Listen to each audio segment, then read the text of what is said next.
Hello, my name's George. I'm an automotive air conditioning technician. We're also known as AC techs. In this little video, I want to explain to you the difference between a regas and a repair. So if your car isn't as cold as it used to be, or perhaps it's just blowing warm air, you're going to need to speak to an AC tech to get that problem diagnosed. So what's step one? Well, step one is a regas. That regas shouldn't cost you any more than $150, perhaps $200, depending where in Australia that you live. And what is a regas? Well, that technician should be using R134A. It's a particular type of gas for your car.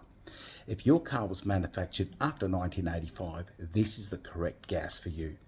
But the proper gas to put in must have dye in it, which makes that gas a little bit more expensive. And that's why the price is usually $150 to $200. Now remember, this is a regas, not a repair, because the technician has to start somewhere. They begin by fully injecting your vehicle, which I'm going to show you a little bit about in a moment. They're going to fully charge your system with R134A, which contains dye in it. At that point, your car should be running and should be cold. And I say should, because you may have a blown compressor or something more serious going on.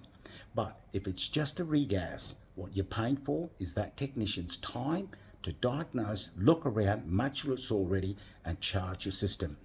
After that, they let you go. You pay your money and you drive away. If you're lucky, your car will stay cold for months and months, maybe even a year. But at some point, your car is going to drop that charge. There's a leak in the system.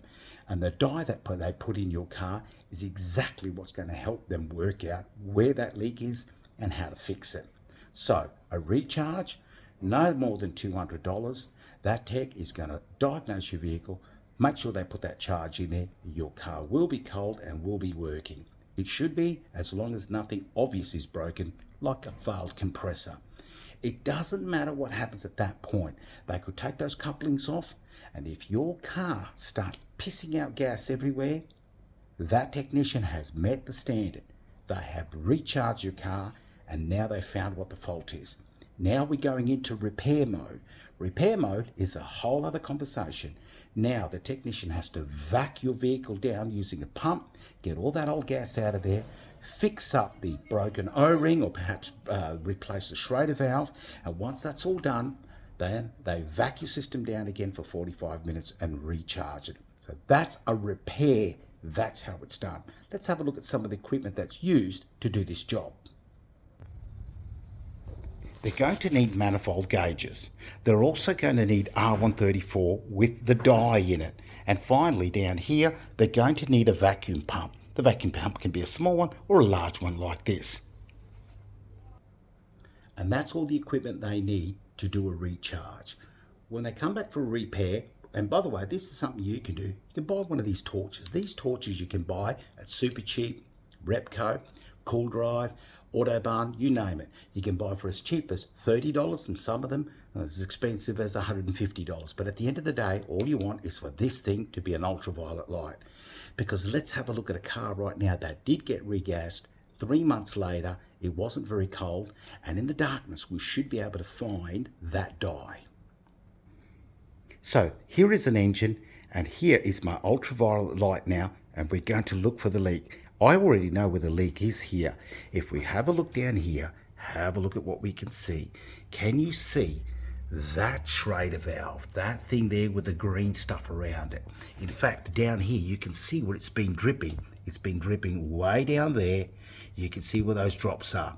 That is the dye. So we know that this thing needs to be replaced. The O-ring, or I beg your pardon, the Schrader valve in there. Also, when I look at this vehicle, let's look at the back over here. Right down at the back here is another area. This goes to your TX valve. If we shine down there, we can see all the green stuff there. So there's 2 O-rings there, and those O-rings now have to be changed. There's quite a bit of mess down there. So let's quickly summarize once again. The first thing you're going to need is a recharge, and that recharge should be somewhere between $150 and $200 depending on where you live in Australia. That is only going to get you a full charge of gas with dye in it, and then you drive away, keep that person's number, because at some point you're going to want to call them back after a few months, maybe even a year, because that gas is slowly going to escape from your system. Because remember, you didn't have gas in the first place, hence why your car's not very cold. Let's find that leak. Call that technician up, and now you're asking for a repair. They put dye in it. They'll, just as quick as that, they'll be able to find where that leak is now, where that dye's come out, and then they'll be able to replace it all. And of course, then you're looking at a repair. So it may even be $50 more, but the whole procedure takes quite a bit longer when it's a repair. And that's what you're paying for. Good on you guys. Bye-bye.